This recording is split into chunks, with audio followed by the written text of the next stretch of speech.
വിദ്യാർത്ഥികൾക്കും ഓൺലൈൻ ക്ലാസ്സിൻ്റെ പുതിയ അധ്യായത്തിലേക്ക് ഹാർദവമായ സ്വാഗതം. നമ്മൾ കഴിഞ്ഞ ക്ലാസ്സിലെ TV പ്രോഗ്രാംസിനെ കുറിച്ച് ചർച്ച ചെയ്ത് അതെങ്ങനെ നടക്കുന്നു, അതിൻ്റെ സ്ക്രിപ്റ്റിംഗ് എങ്ങനെ വേണം എന്നുള്ള കാര്യങ്ങളെ കുറിച്ചിട്ടൊക്കെയാണ് വിശകലനം ചെയ്തത്. ഇന്നത്തെ ക്ലാസ് നമുക്ക് ഇത്തിരി ഏതൊക്കെ തരത്തിലുള്ള പ്രോഗ്രാംസ്, ടൈപ്സ് ഓഫ് പ്രോഗ്രാംസ് എന്നുള്ളൊരു കാറ്റഗറി പോലെയാണ് നമ്മൾ ഇനിയുള്ളത് കാണാനായിട്ട് പോകുന്നത്. ആദ്യം നമ്മൾ പരിചയപ്പെടാൻ പോകുന്നത് ടെലിവിഷൻ ഫീച്ചേഴ്സാണ്. കുറേ ഫീച്ചേഴ്സ് നമ്മൾ കാണാറുള്ളതാണ്. കാരണം വിഷ്വൽ എയ്ഡിൻ്റെ സഹായമുള്ളത് കൊണ്ട് തന്നെ ഫീച്ചേഴ്സിന് ഒരുപാട് സാധ്യത കൂടുതലുള്ള മേഖലയാണ് ടെലിവിഷൻ എന്ന് പറയുന്നത്. അപ്പോൾ ആ സാധ്യതയെ ടെലിവിഷൻ എങ്ങനെ ഉപയോഗപ്പെടുത്തുന്നു എന്നുള്ളതാണ് നമ്മൾ ഇനി കാണാനായിട്ട് പോകുന്നത്. TV features are any programs that do not follow the script news bulletin format. Features are no longer programs that focus on a particular issue or have a focus.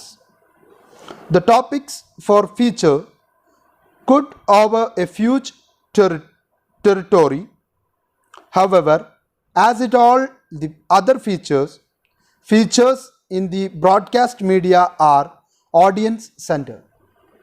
Broadcast മീഡിയയിൽ അല്ലെങ്കിൽ പ്രത്യേകിച്ച് ഈ പറയുന്ന ടെലിവിഷനിൽ ബേസിക്കലി ഇത് മുഴുവൻ ഒരു audience സെൻറ്റേർഡായിട്ട് അവരിലേക്ക് ഫോക്കസ് ചെയ്തുകൊണ്ട് അവരെ മാത്രം കോൺസെൻട്രേറ്റ് ചെയ്തുകൊണ്ടുള്ള പ്രോഗ്രാമാണ് സാധാരണഗതിയിൽ വരുന്നത്. Techniques for writing features are as varied as features themselves. Some features are written or produced in a chronological manner. Still, others are created in such a way that the main point is often withheld until the end, thereby creating suspense and anticipation. Some may use a cyclic narrative. It would follow the question and answer format, or start out with the provocative or startling statement, which is followed by explanations. നമുക്കറിയാം, features സാധാരണഗതിയിൽ ടെലിവിഷനിലൂടെ അവതരിപ്പിക്കപ്പെടുന്നതിന് ഒരു നമ്മളുടെ പരീക്ഷാ പേപ്പറിൻ്റെയൊക്കെ ഒരു മാനറായിരിക്കും. ഒരു ചോദ്യം, why this happened in such a way എന്നുള്ളതാണ് ചോദ്യമെങ്കിൽ അതിനെ എക്സ്പ്ലെയിൻ ചെയ്ത് ഒരു ഉത്തരം നിങ്ങളുടെ മുൻപിലേക്ക് അവതരിപ്പിക്കാനായിട്ട് അവർക്ക് പറ്റും. അത് ടെലിവിഷൻ്റെ വിഷ്വൽ എയ്ഡിൻ്റെയും ഓഡിയോ എയ്ഡിൻ്റെയും സഹായത്തോടു കൂടി അവരതിനെ പ്രൂവ് ചെയ്യും, സബ്സ്റ്റാൻഷിയേറ്റ് ചെയ്യും. ഇതുകൊണ്ടാണ് ഞങ്ങളിതിങ്ങനെ പറയുന്നത്, അല്ലെങ്കിൽ ഇതാണിത് പറയാനുള്ള കാരണമായിട്ട് ഞങ്ങൾ കണക്കാക്കുന്നത് എന്നുള്ള രീതിയിലേക്ക് കൊണ്ടുവരാൻ സാധിക്കുന്നു എന്നുള്ളതാണ് ഏറ്റവും വലിയ പ്രത്യേകത. Features could take the form of soft news programmes. For instance, a news feature on the Japan earthquake and tsunami in March 2011 would be very different from the news bulletin that brought the world the news during the event. It would be thorough breakdown of everything that occurred, starting with the earthquake and the tsunami. The feature maker could move on to the destruction that it wreaked on Japan, life lost, damage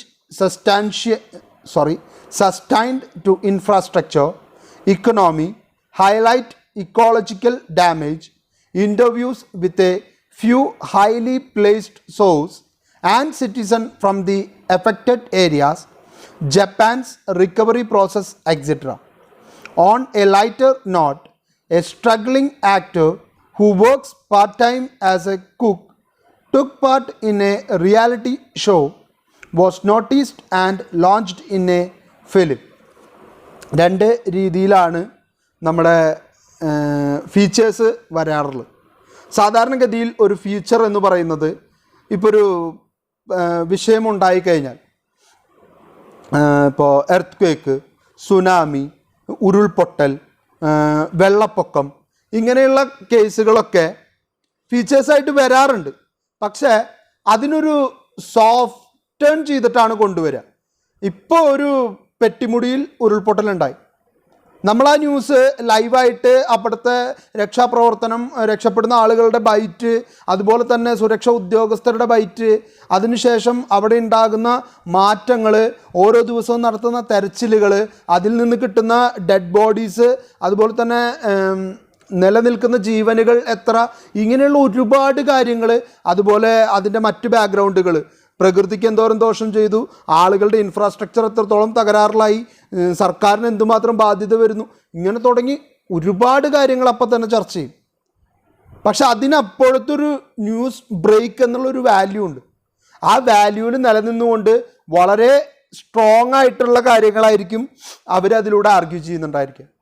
അതേസമയം നേരെ തിരിച്ച് ഇതൊരു ഫീച്ചറായിട്ട് കടന്നു വരികയാണെങ്കിൽ അവിടെ വ്യത്യാസമുണ്ട്. Feature സ്റ്റോറിയിലേക്ക് മാറുമ്പോൾ അതിൻ്റേതായിട്ടുള്ളൊരു strong ആയിട്ടുള്ള ആർഗ്യുമെൻറ്റിന് പകരം അതിനെ ലൈറ്റൻ ചെയ്യും. ഈ ലൈറ്റൻ ചെയ്യുന്നത് എന്തിനു വേണ്ടിയിട്ടാണ്? അത് ഫീച്ചറിൻ്റെ സ്റ്റൈലാണ്. ഇത്രയും എർത്ത് സംഭവിച്ചിട്ടും ജപ്പാൻ ഉയർത്തെഴുന്നേൽക്കുന്നു, അങ്ങനെ ഫീച്ചർ വരുള്ളൂ. അല്ലാതെ ന്യൂസ് ബ്രേക്കിന് ഒരിക്കലും ഫീച്ചർ എന്ന് വിളിക്കാനായിട്ട് പറ്റില്ല.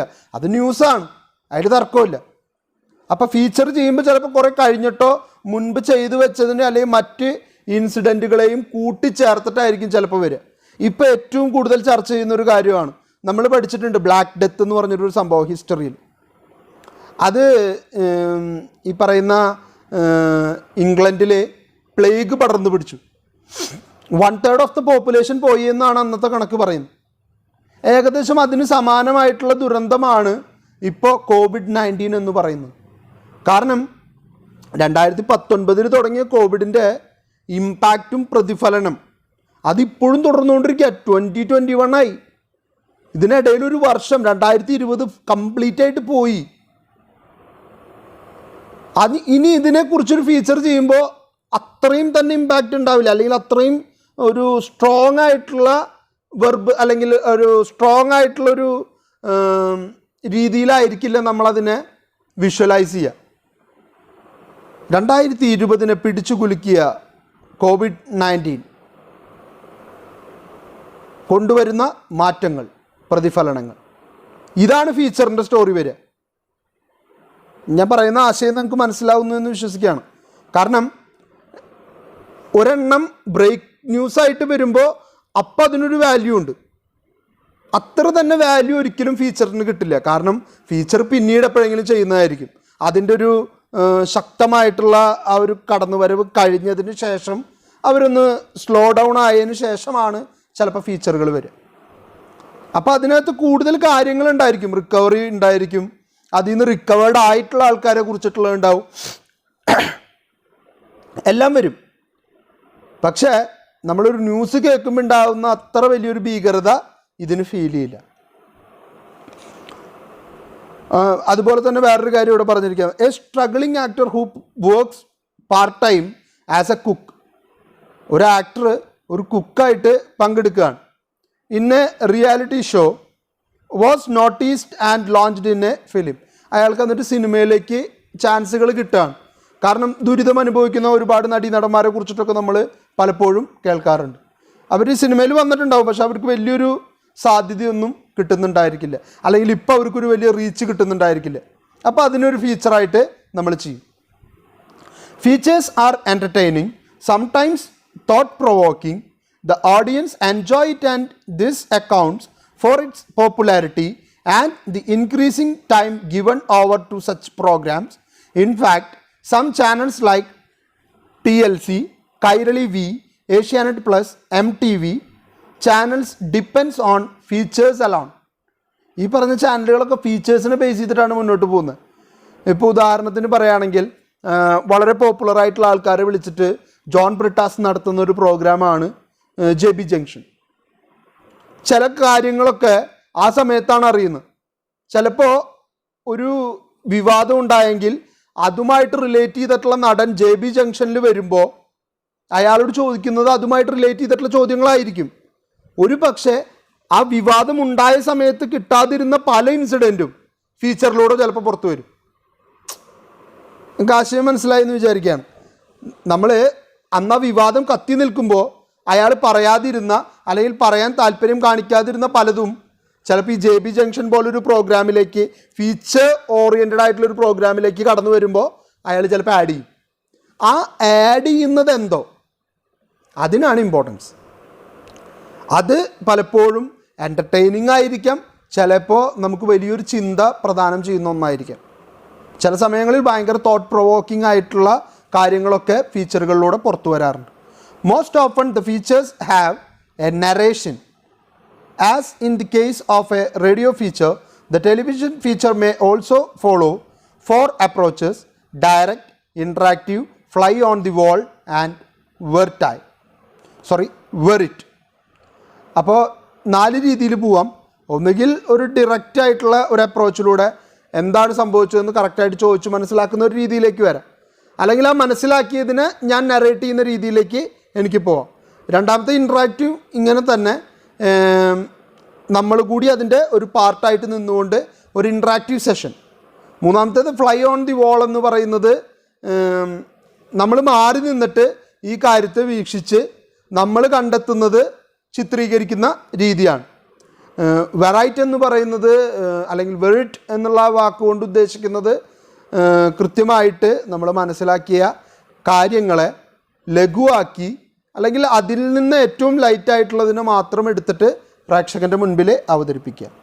Wild life features are specialised kind of feature.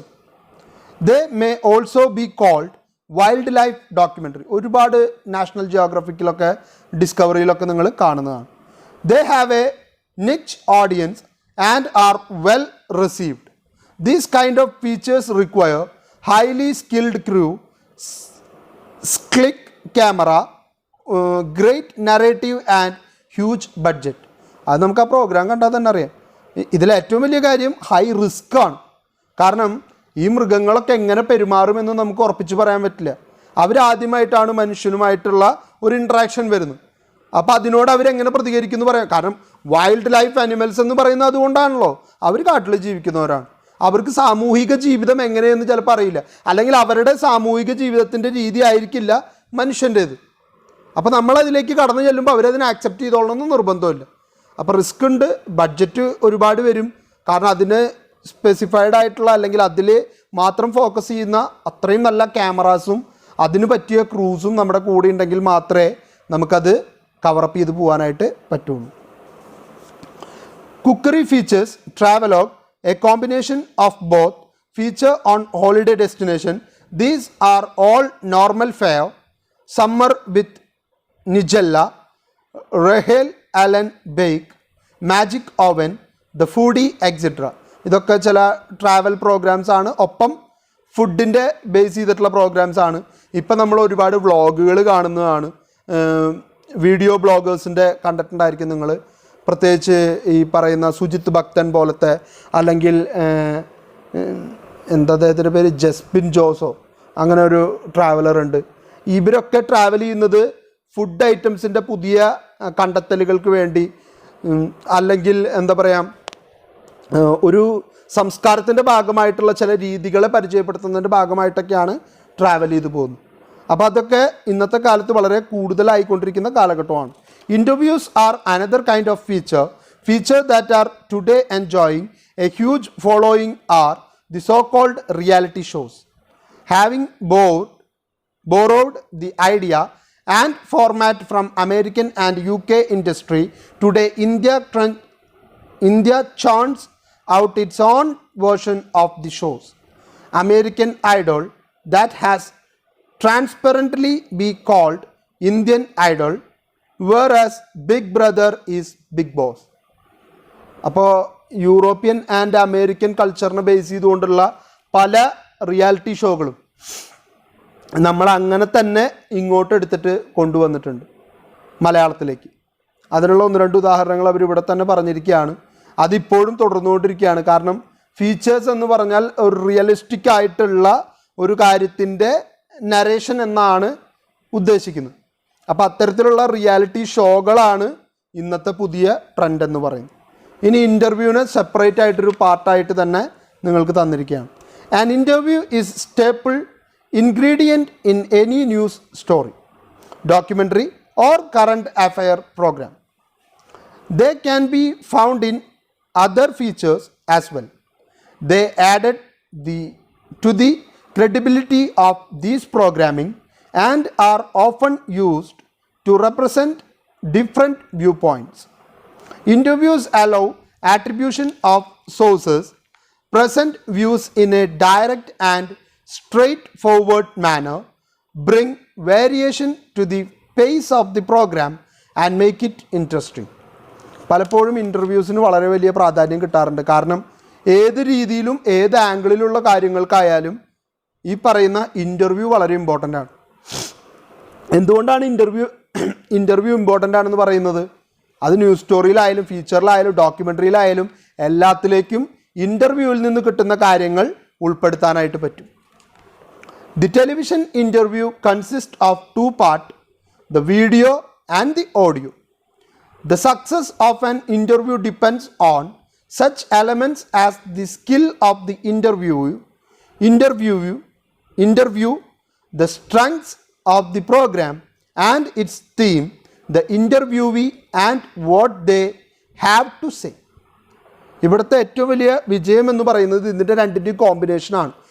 Video ഓഡിയോൻ്റെ കോമ്പിനേഷനും ഒപ്പം തന്നെ വ്യൂ ചെയ്യപ്പെടുന്ന വ്യക്തിക്ക് ഉള്ള സ്ട്രെങ്ത്തും ആ പ്രോഗ്രാമിൻ്റെ തീമിനെയും ബേസ് ചെയ്തുകൊണ്ട് ഇൻ്റർവ്യൂവി എന്ത് ചോദിക്കുന്നു, ചോദ്യം ചോദിക്കുന്ന ആളുണ്ടാവുമല്ലോ, അയാൾ എന്ത് ചോദിക്കുന്നോ അതിനെ ബേസ് ചെയ്തിട്ട് അല്ലെങ്കിൽ അതിനെ ബേസ് ചെയ്ത് അയാൾ പറയുന്നതിൽ നിന്നുകൊണ്ടാണ് ഒരു ഇൻ്റർവ്യൂവിൻ്റെ വിജയം നിലനിൽക്കുന്നത്. അപ്പോൾ നമ്മുടെ ചോദ്യം നല്ലതായിരിക്കണം, ആ ചോദ്യം ഇൻ്റർവ്യൂവിൻ്റെ തീമുമായിട്ട് മാച്ച് ചെയ്യുന്നതായിരിക്കണം. ഒരു ക്രിക്കറ്റ് കളിക്കാരന് ഇൻ്റർവ്യൂ ചെയ്യാൻ പോയിട്ട് താങ്കൾക്ക് സിനിമയിൽ അഭിനയിക്കാൻ ആഗ്രഹമുണ്ടോ, ഏറ്റവും നല്ല ഫുഡ് ഏതാണ് താങ്കൾ ഇഷ്ടപ്പെടുന്നത്, ഏത് രാജ്യം സന്ദർശിക്കാനാണ് താല്പര്യം, ഇതാണ് ഇൻ്റർവ്യൂവിൽ ചോദിക്കേണ്ടത്. അതല്ല തീം.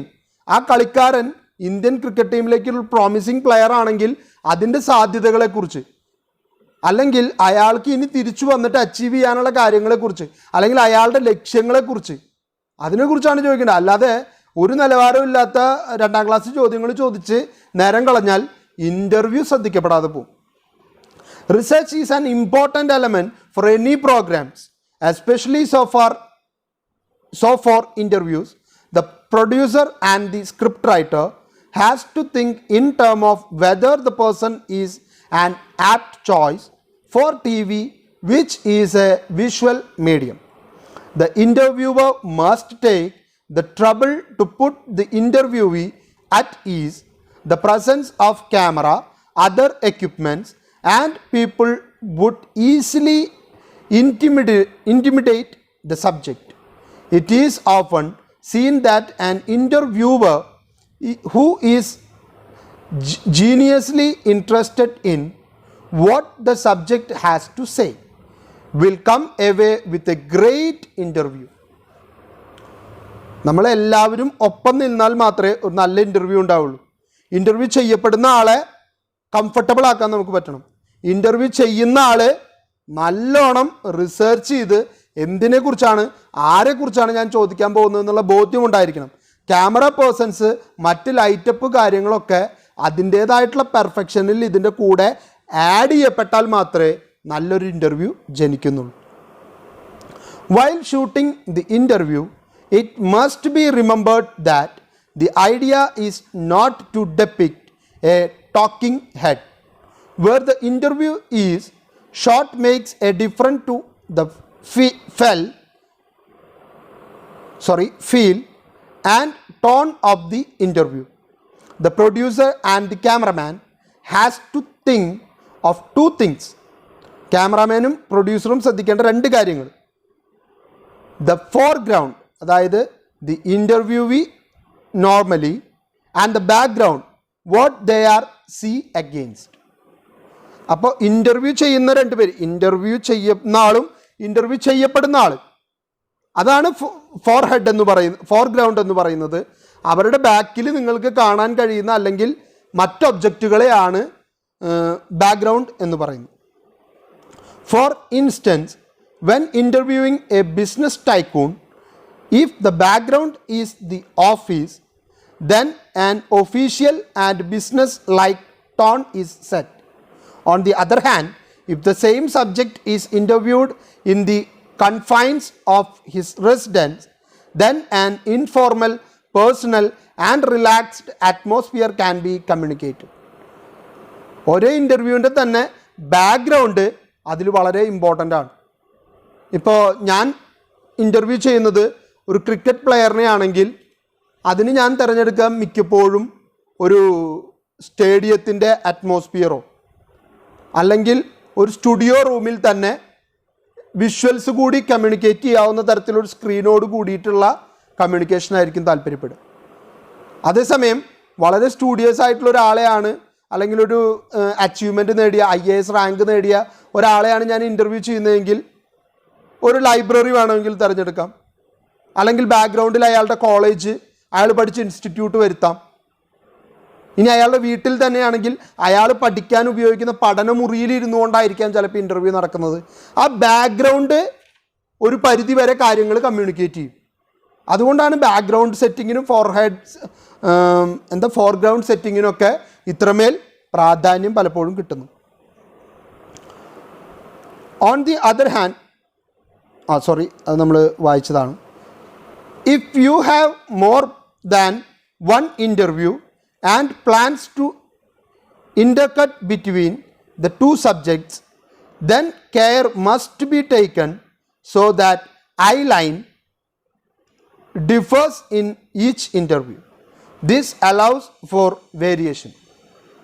നിങ്ങളുടെ ഐ കോണ്ടാക്റ്റും നിങ്ങളുടെ ആ ഒരു ടോട്ടൽ ഭാവം, ആ ടോൺ, അത് രണ്ടും രണ്ട് സബ്ജക്റ്റ് ആണെങ്കിൽ ഇൻ്റർവ്യൂവിന് നിങ്ങൾ എടുക്കുന്ന ഒരു രീതി ഡിഫറൻ്റ് ആയിരിക്കും.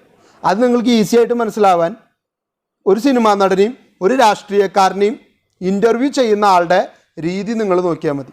അയാൾ അതിൽ കൊണ്ടുവരുന്ന മാറ്റങ്ങൾ, ഒരേ ആൾ തന്നെ രണ്ട് ഡിഫറെൻറ്റ് പാർട്ടിലുള്ള രണ്ട് സബ്ജക്റ്റിലുള്ള ആൾക്കാരെ ഇൻ്റർവ്യൂ ചെയ്യുമ്പോഴുള്ള വ്യത്യാസം നിങ്ങൾ തന്നെ ഒന്ന് അനലൈസ് ചെയ്താൽ നിങ്ങൾക്കത് മനസ്സിലാവും. മ്യൂസിക് പ്രോഗ്രാംസ് ഏറ്റവും കൂടുതൽ TV-നെ അട്രാക്റ്റീവ് ആക്കിയത് ഒരു പക്ഷേ മ്യൂസിക് പ്രോഗ്രാംസ് ആയിരിക്കും. ദൂരദർശൻ മാത്രമുള്ളൊരു കാലഘട്ടത്തിൽ ചിത്രഗീതം എന്ന് പറഞ്ഞിട്ടൊരു പ്രോഗ്രാം ഉണ്ടായിരുന്നു. നിങ്ങളിൽ എത്ര പേര് കണ്ടിട്ടുണ്ടെന്ന് എനിക്കറിയില്ല. 15 മിനിറ്റ് അരമണിക്കൂറൊക്കെ ഉള്ളൊരു പ്രോഗ്രാം. ആ ആഴ്ചയിൽ റിലീസായ സിനിമകളിലെ ഏറ്റവും പുത്തൻ ഗാനങ്ങൾ ഉൾപ്പെടുത്തിക്കൊണ്ട്. പക്ഷെ എപ്പോഴും സംഭവിക്കുന്നത് എന്താ അറിയോ, പാട്ട് പകുതി ആകുമ്പോഴേക്കും കട്ടാവും, പരസ്യം വരും. എന്നിട്ട് ദൂരദർശൻ്റെ ഒരു പ്രത്യേക പ്രോഗ്രാമുണ്ട്, ചിത്രഗീതത്തിന് മുൻപോ കഴിഞ്ഞിട്ടോ ഉണ്ടാന്ന് തോന്നുന്നു, എന്താ അതിൻ്റെ പേര് ഞാൻ മറന്നു, എന്തോ ഇങ്ങനെ അവരുടെ ഒരു റിവ്യൂ പോലത്തെ പ്രതികരണം എന്ന് പറഞ്ഞിട്ടൊരു പ്രോഗ്രാമുണ്ട്. അതിലേക്ക് ആളുകൾ ലെറ്റർ അയക്കും. കഴിഞ്ഞ ആഴ്ച ചിത്രഗീതം സംപ്രേഷണം ചെയ്ത മോഹൻലാൽ സിനിമയിലെ ഈ ഗാനം പകുതിക്ക് വെച്ച് കട്ടായിപ്പോയി. ഞങ്ങൾ പ്രേക്ഷകർ കാണാൻ ആഗ്രഹിച്ച നല്ല ഗാനരംഗങ്ങൾ ഇങ്ങനെ കട്ട് ചെയ്യുന്നതിൽ ദൂരദർശൻ എന്തുകൊണ്ടാണ് ശ്രദ്ധ ചെലുത്താത്തത്? അപ്പോൾ പ്രതികരണത്തിൻ്റെ ലെറ്റർ വായിച്ചു കഴിയുമ്പോൾ പ്രതികരിക്കാനിരിക്കുന്ന റീജിയണൽ ഹെഡോ അങ്ങനെ ആരെങ്കിലുമൊക്കെ ഉണ്ടായിരിക്കും. അയാൾ പറയും, പ്രേക്ഷകർക്ക് ആ ഗാനം പൂർണ്ണമായി ആസ്വദിക്കാൻ കഴിയാത്തതിൽ ഞങ്ങൾ ഖേദം പ്രകടിപ്പിക്കുന്നു. ഈ ആഴ്ച തീർച്ചയായും ആ ഗാനം പൂർണ്ണമായിട്ടും അവതരിപ്പിക്കാൻ ദൂരദർശൻ ശ്രദ്ധിക്കുന്നതായിരിക്കും. അടുത്ത കത്തിലേക്ക് പോകും. ഇങ്ങനൊരു സാധ്യത ഒരുക്കി കൊടുക്കുന്നതും അതുപോലെ തന്നെ പ്രതികരണം വേറെ ലെവലാണ്. ഞാൻ പറയുന്നത് ചിത്രഗീതം പോലുള്ള പ്രോഗ്രാമുകളിലൂടെ മ്യൂസിക്കൽ റിയാലിറ്റി ഷോകൾ ഒരുപാട്, ഐഡിയ സ്റ്റാർ സിംഗർ പോലെ അല്ലെങ്കിൽ എന്താ പറയുക സൂപ്പർ 4 പോലെ ഉള്ള ഒരുപാട് പ്രോഗ്രാമുകൾ, സരിഗമപ പോലെയുള്ള പരിപാടികൾ. അതിനും വിട്ട് അതിനു മുൻപൊരു ട്രെൻഡ് ഉണ്ടായിരുന്നു, phone in musical programmes. Phone ചെയ്യുന്നു, ഹലോ ആരാണ് സംസാരിക്കുന്നത്, ഇന്ന ആളാണ്, ലവറുടെ പേര് പറയാൻ താല്പര്യമുണ്ടോ, എൻ്റെ കാമുകി ഇന്ന ആളാണ്, അല്ലെങ്കിൽ പേര് പറയാൻ താല്പര്യമില്ല, ആളെന്ത് ചെയ്യുന്നു, ആൾ ഇന്ന കോഴ്സിന് പഠിക്കുന്നു, ഞങ്ങൾ 8 വർഷമായിട്ട് പ്രണയത്തിലാണ്, ഈ പാട്ട് എൻ്റെ പ്രണയിനിക്ക് വേണ്ടിയിട്ട് ഡെഡിക്കേറ്റ് ചെയ്യാണ്. ഡെഡിക്കേഷൻ പ്രോഗ്രാംസ് ഒരുപാട് ഇമ്പാക്റ്റ് ഉണ്ടാക്കിയ, വളരെ വേഗത്തിൽ ടെലിവിഷൻ വ്യൂവേഴ്സിനെ കൂട്ടിയ ഒരു പ്രോഗ്രാമാണ് ഈ പറയുന്ന മ്യൂസിക്കൽ പ്രോഗ്രാംസ്. നമുക്ക് നോക്കാം. It is a popular format for the reason that it provides entertainment and enjoyment to the audience. Most people have a love for music and choose to tune into the kind or genre that appeals to them. From the broadcaster's point of view, It is low-cost programming and does not cost much in terms of production. To further cut down cost, most music stations build their own air personality rather than hiring celebrity or well-established media persons. അതും വളരെ നല്ലൊരു രീതിയായിരുന്നു. കാരണം ഒരുപാട് പേര് ഈ phone in പ്രോഗ്രാമുകൾ അവതരിപ്പിക്കാനായിട്ട് ചാനലിലേക്ക് കടന്നു വരികയും പുതിയ ആങ്കേഴ്സ് ഒരുപാട് ഉണ്ടാവാനായിട്ട് കാരണമായി. വിനോദയാത്ര എന്ന് പറയുന്ന ദിലീപിൻ്റെ സിനിമ നിങ്ങൾ കണ്ടിട്ടുണ്ടായിരിക്കും. അതിൽ പാർവതി തിരുവോത്ത് അഭിനയിക്കുന്ന ഒരു ക്യാരക്ടറുണ്ട്. ആ പെൺകുട്ടിക്ക് ആങ്കർ ആവാനാണ് താല്പര്യം. ഹലോ, ടി വിയുടെ ഓളിയോ ഒന്ന് കുറച്ച് വെക്കാമോ, ഇന്നത്തെ കാര്യം എന്താണ്, ഡിഷ് എന്നൊക്കെ പറഞ്ഞിട്ട് അവൾ സംസാരിക്കുന്ന ഒരു പ്രത്യേകത. അപ്പോൾ അതിൽ ചേച്ചിയുടെ ക്യാരക്ടർ ചെയ്യുന്ന കഥാപാത്രം വന്നിട്ട് സംസാരിക്കുന്നുണ്ട്. അയ്യോടി നിൻ്റെ ശബ്ദത്തിന് എന്താ പറ്റിയെന്ന് ചോദിക്കുന്നുണ്ട്. അപ്പോൾ അവൾ ശരിക്കുള്ള റിയൽ ടോണിലേക്ക് വന്നിട്ട്, എൻ്റെ ശബ്ദത്തിനൊന്നും ഒരു കുഴപ്പമില്ല, ഞാൻ ഈ ടി വിയിൽ ആങ്കർ ആവാനായിട്ട് അയച്ചിട്ടുണ്ടല്ലോ, അപ്പോൾ അതിൻ്റെ വന്നു കഴിഞ്ഞാൽ ഞാൻ അവരുടെ ഭാഷയിൽ സംസാരിക്കുന്നത്, അപ്പോൾ ഞാൻ പ്രാക്ടീസ് ചെയ്ത് നോക്കുക. ആ അവരുടെ ഭാഷ, അപ്പോൾ ആ പ്രയോഗം പറയാൻ വേണ്ടിയിട്ടാണ് ഞാൻ പറഞ്ഞത്. ആ അവരുടെ ഭാഷ എന്നുള്ള രീതിയിലേക്ക് അതിനെ മാറ്റിയെടുത്തത് നമ്മുടെ നാട്ടിലെ പല ഫോൺ ഇൻ പ്രോഗ്രാമുകളുടെയും ആങ്കേഴ്സിൻ്റെ വലിയൊരു പങ്ക് അതിനകത്തുണ്ട്. കാരണം അവരത് ആളുകളെ രസിപ്പിക്കാൻ വേണ്ടിയിട്ടാണ്. ഒരുപാട് പേര് അതിൽ എൻ്റർടൈൻഡ് ആവും, ഒരുപാട് പേര് അതിൽ ബോർഡാവുന്നവരെ കുറിച്ചിട്ട് അവർ കൺസേൺ ചെയ്യുന്നില്ല. പക്ഷെ എൻ്റർടൈൻ ആവുന്നൊരു വലിയ വിഭാഗമുണ്ട്. അവർക്ക് വേണ്ടിയിട്ടാണ് ഇത്തരത്തിലുള്ള പ്രോഗ്രാമുകൾ നടന്നുകൊണ്ടേ പോകുന്നത്. While music programs on this audiovisual media follows the same rules, formats and structure as radio music programs, the essential difference are created by the nature of the two media. ഇവിടെ musical പ്രോഗ്രാമുകൾ എപ്പോഴും നടക്കുന്നത് ഇതേ ഫോർമാറ്റിൽ തന്നെയാണ്. റേഡിയോയിൽ എങ്ങനെയാണോ ഒരു മ്യൂസിക്കൽ പ്രോഗ്രാം പോകുന്നത് അതേ വേയിലൂടെ തന്നെയാണ് ഇവരും പോയിക്കൊണ്ടിരിക്കുന്നത്. പ്രധാനപ്പെട്ട ഒരു വ്യത്യാസം എന്ന് പറയുന്നത് എവിടെയാണെന്ന് വെച്ച് കഴിഞ്ഞാൽ ഒന്നിൽ വിഷ്വലിൻ്റെ സഹായമുണ്ട്, മറ്റേതിൽ ഓഡിയോ മാത്രമേ ഉള്ളൂ എന്നുള്ള പ്രാഥമിക വ്യത്യാസം മാത്രമേ ഉള്ളൂ. T V has scope for programmes like American Idol, Saregama, Star Singer, Indian Idol, Star Voice of India, etc. These reality shows are music based and hugely popular. The contestants, panel of judges, the anchor of the program and all added to the character of the show. അത് ഭയങ്കര കാര്യം കേട്ടോ. Anchor വളരെ important ആയിട്ടുള്ള പേഴ്സണാലിറ്റിയാണ്. ഇത് ഞാൻ പറയാൻ കാരണമുണ്ട്.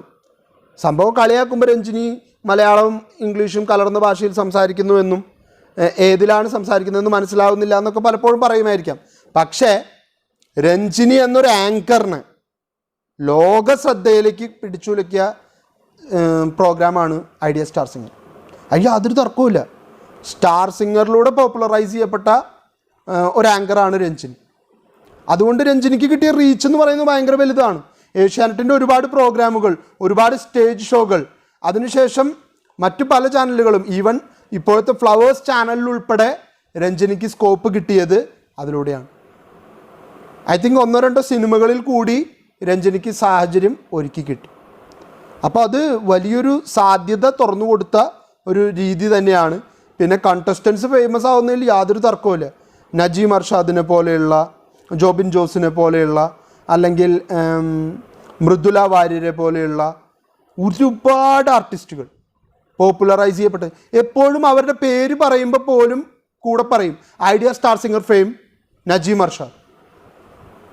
അവരെ പോപ്പുലറൈസ് ചെയ്യുന്നതും അവരെ ജനങ്ങൾ സ്വീകരിക്കുന്നതും ആ ഒരു പ്രോഗ്രാമിലൂടെയാണ്.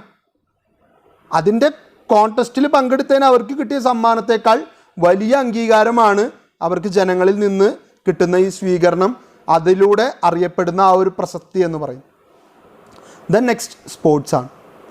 The key role of sports entertainment as an instant brand maker for television outlets cannot be denied. Sports make for compelling television and great storytelling. Sports on TV are also seen as a shared culture experience through which we encounter, battle and muddle through our most prevalent concern our deepest dilemmas. While watching sports on television, the viewer often feels that he is part of the wider universe which is also watching the same action. വലിയൊരു സാധ്യതയാണ് sports പ്രോഗ്രാമുകളിലൂടെ live ടെലികാസ്റ്റിങ്ങിലൂടെ T V നമ്മളുടെ മുൻപിലേക്ക് എത്തിക്കുന്നത്. ഈ ലോകത്തിൻ്റെ ഏതോ കോണിൽ നടക്കുന്ന പ്രോഗ്രാമിനെ നമ്മളുടെ വീടിനകത്തിരുന്നു കൊണ്ട് ടി വി സ്ക്രീനിൽ കാണാനായിട്ട് സാധിക്കുന്ന നമ്മൾ ആ ലൈവ് ആക്ഷൻ്റെ ഭാഗമായിട്ട് മാറുന്നു. ഫിസിക്കലി അല്ലെങ്കിലും വെർച്വലി നമ്മളതിൻ്റെ ഭാഗമായിട്ട് മാറുന്നു. Televised coverage of sports means the live coverage of a sporting event. In case of live action event, there is no predicting the result or the nature of play. The action is covered from several angles by multiple cameras. അതും വലിയൊരു കാര്യമാണ്. അത് ഇതിൻ്റെ കൈയോടെ ഞാൻ പറഞ്ഞു പോകാൻ കാരണം അത് പിന്നെ വിട്ടുപോകും. നമുക്കറിയാം, ഒരു ക്രിക്കറ്റ് സ്റ്റേഡിയത്തിൽ കളി നടക്കുമ്പോൾ ചുറ്റും ക്യാമറകൾ ഇരിക്കുന്നുണ്ടായിരിക്കും. എന്നിട്ട് അതിൽ നിന്ന് ഏതെങ്കിലും ഒരു സിംഗിൾ ക്യാമറയിൽ നിന്നുള്ള വിഷ്വലാണ് ഒരു സമയം പുറത്തു വരുന്നത്. ആകെ മൊത്തം ഒരു 10 മിനിറ്റ് കവറേജ് കാണിക്കുകയാണെങ്കിൽ അതിലത്തെ വിഷ്വലുകൾ 10 ക്യാമറയിൽ നിന്നുള്ളതായിരിക്കും. കാരണം ഒരു ഇവൻറ്റിൻ്റെ ഏറ്റവും നല്ല ഭാഗം കവർ ചെയ്യാൻ പറ്റിയത് ചിലപ്പോൾ ഏതെങ്കിലും ഒരു പർട്ടിക്കുലർ ആംഗിളിൽ ഇരിക്കുന്ന ക്യാമറയ്ക്കായിരിക്കും. അതിനുള്ള ഏറ്റവും നല്ല ഉദാഹരണം ഫുട്ബോൾ ഗെയിംസ് എടുക്കുകയാണ്. ഗോൾ പോസ്റ്റിൻ്റെ ബാക്കിലായിട്ടൊരു ക്യാമറ നിൽക്കുന്നുണ്ടായിരിക്കും. ഈവൻ ഗോൾ അടിക്കുന്നത് ഫ്രണ്ടിൽ നിന്നാണെങ്കിൽ, ഗോൾ പോസ്റ്റിൻ്റെ ഡയറക്റ്റ് മുൻപിൽ നിന്നാണെങ്കിൽ അതിൻ്റെ ഏറ്റവും നല്ല വിഷ്വൽ കിട്ടുക ഈ ഗോൾ പോസ്റ്റിൻ്റെ ബാക്കിൽ നിൽക്കുന്ന ക്യാമറയ്ക്കാണ്. കാരണം ഡയറക്റ്റായിട്ട് ഇങ്ങനെ എടുക്കുകയാണ് ആ വിഷ്വൽ. അപ്പോൾ അവിടെ വളരെ ക്ലാരിറ്റിയോട് കൂടിയിട്ടുള്ള വിഷ്വൽ കിട്ടാൻ സാധ്യതയുണ്ട്. അപ്പോൾ അത് ഒരു ക്യാമറ വെച്ചിട്ട് അത് ഗ്രൗണ്ടിൻ്റെ നടുവിലത്തെ പൊസിഷൻ കണക്കാക്കിയിട്ട് നേരെ ഗ്രൗണ്ടിൻ്റെ അറ്റത്ത് കൊണ്ടുവച്ചിട്ട് ഇങ്ങനെ ചെരിച്ച് പിടിച്ചിട്ട് ഗോൾ പോസ്റ്റിലേക്ക് സൂം ചെയ്ത് നോക്കിയാൽ പോലും അത്ര നല്ല വിഷ്വൽ നമുക്ക് കിട്ടില്ല. അതുകൊണ്ടാണ് പലതരം ക്യാമറകൾ പല ആംഗിളിൽ വെച്ചിട്ടാണ് ഇത് കവർ ചെയ്യുന്നതെന്ന് പറയാൻ കാരണം. The action is covered from several angle by multiple cameras. All video and audio feeds are fed to a single location, the editing console or the control room. അപ്പം 10-15 ക്യാമറയിൽ നിന്ന് വരുന്ന ഇവൻറ്റിനെ അറ്റ് എ ടൈം എഡിറ്റ് ചെയ്ത് പ്രോഗ്രാമാക്കി മാറ്റാൻ വലിയൊരു ക്രൂവിൻ്റെ സഹായം തന്നെ ആവശ്യമായിട്ട് വരും. The director or producer select the best shot from the selection available. In the space of seconds he has to decide which shot to use that set the momentum according to the pace of the game. This instill in the viewer a sense of excitement. The live broadcast is complemented by the commentary. അവിടെ ഒരു second പോലും പാഴാക്കാനില്ല. കാരണം 10 ക്യാമറയിൽ നിന്ന് 10 തരം visual വന്നു.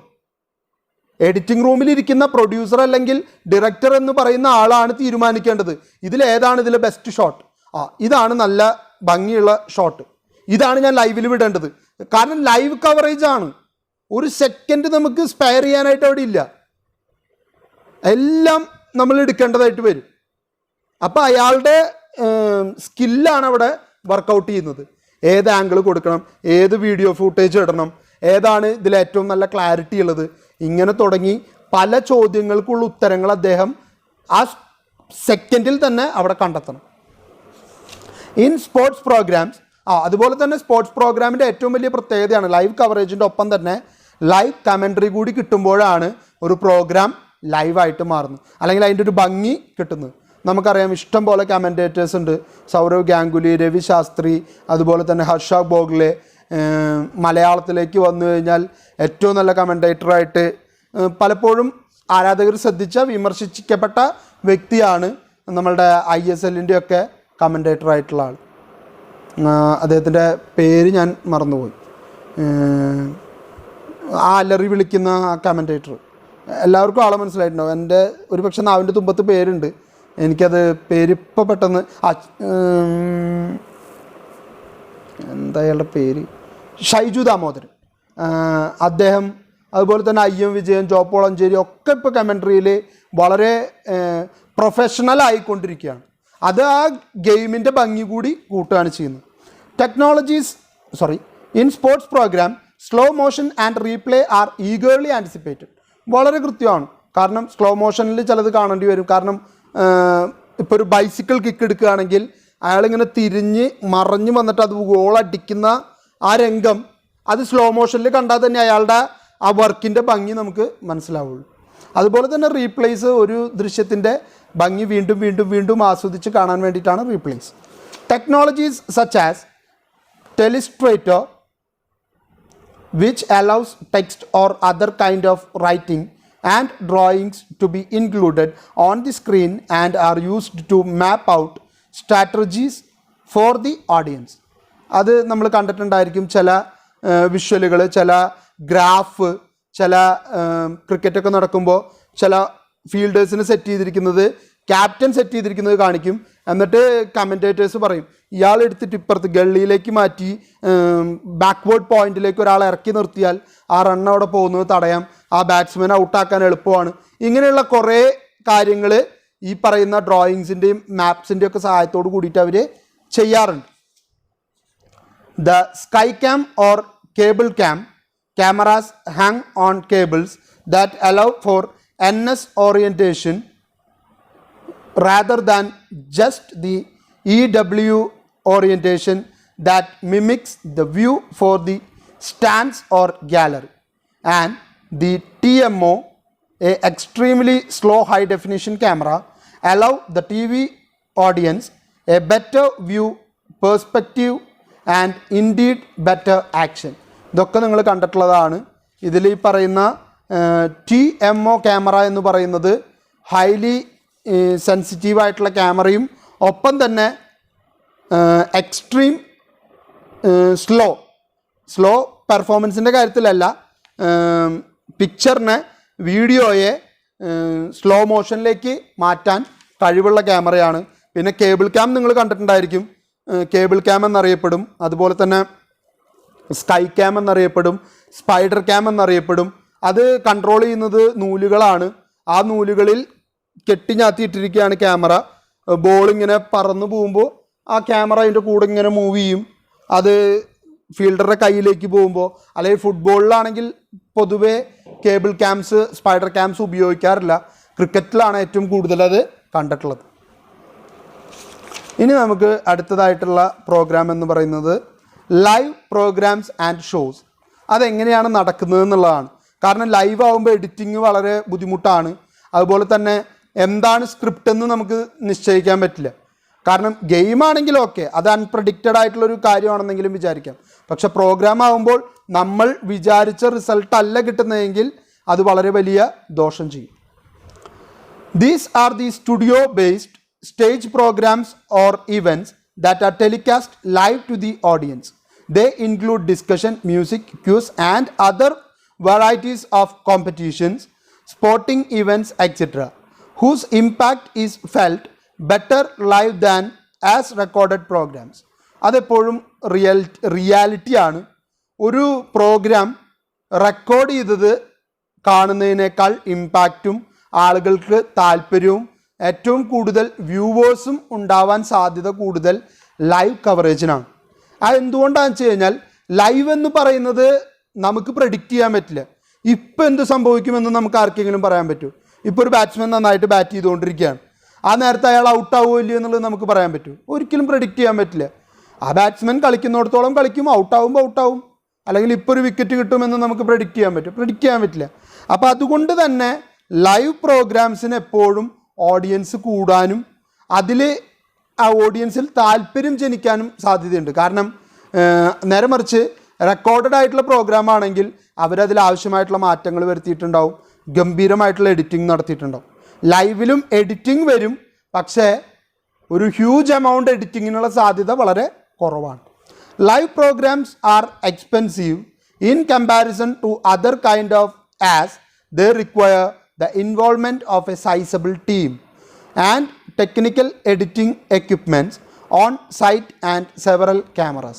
അത് ഞാൻ ഓൾറെഡി പറഞ്ഞതാണ്. വലിയൊരു ക്രൂ തന്നെ ആവശ്യമാണ്. കാരണം സെക്കൻഡിൻ്റെ വ്യത്യാസത്തിലാണ് ഓരോന്നും വന്നുകൊണ്ടിരിക്കുന്നത്. ആ സമയത്ത് തന്നെ ഒരു സെക്കൻഡിൽ തന്നെ 10 വിഷ്വൽ വരുമ്പോൾ അതിലേത് വിഷ്വൽ വേണമെന്ന് ഡിസൈഡ് ചെയ്യുക എന്ന് പറയുന്നത് ഭയങ്കര കോംപ്ലിക്കേറ്റഡ് ആയിട്ടുള്ള കാര്യമാണ്.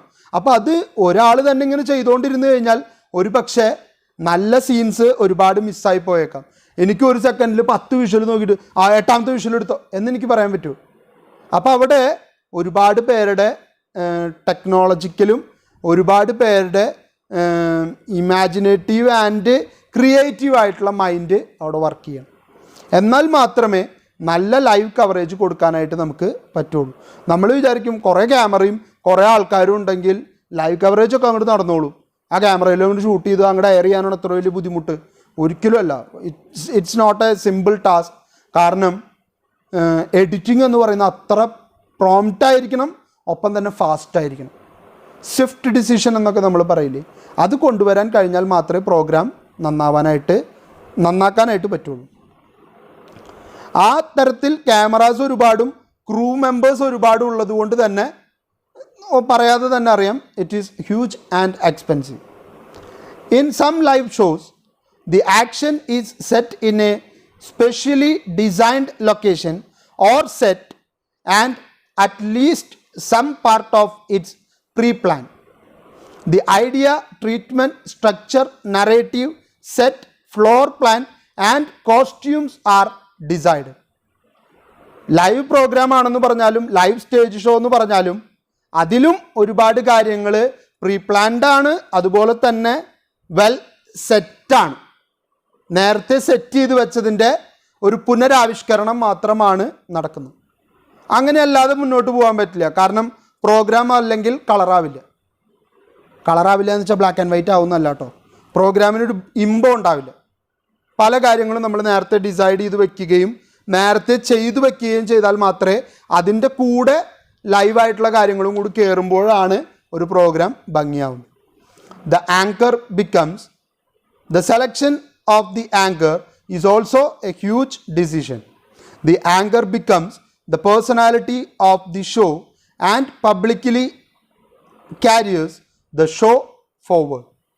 ഒരു ഷോ തീരുമാനിക്കുന്നതും ആ ഷോയുടെ പോപ്പുലാരിറ്റി നിശ്ചയിക്കുന്നതും അതിനെ ഭംഗിയായിട്ട് മുന്നോട്ട് കൊണ്ടുപോകേണ്ട ഭാരിച്ച ഉത്തരവാദിത്വം വഹിക്കുന്ന വ്യക്തിയാണ് ആങ്കർ.